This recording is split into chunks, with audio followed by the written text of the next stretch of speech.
Hi అండి.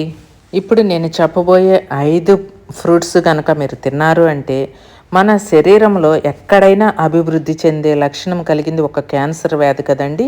ఆ cancer అనేది దరిదాపుల్లో లేకుండా తరిమి కొట్టే పండ్లండి.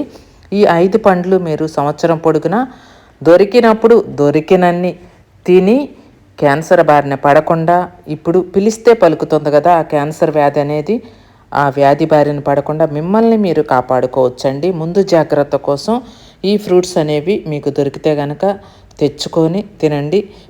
పిచ్చి పిచ్చి చిరుతిండ్లు తినే కన్నా పిల్లలకైనా పెద్దవాళ్ళకైనా ఈ పండ్లు తిని మీ ఆరోగ్యాన్ని జాగ్రత్తగా కాపాడుకోవాలని, కాపాడుకుంటారని నేను ఈ వీడియో ద్వారా మీకు తెలియచేస్తున్నానండి. ప్రపంచవ్యాప్తంగా ఏటా లక్షలాది మంది మృత్యువాత పడుతున్నారు ఈ వ్యాధి వల్ల. ప్రపంచవ్యాప్తంగా కూడా ఈ పండ్లు తిని మిమ్మల్ని మీరు రక్షించుకోండి.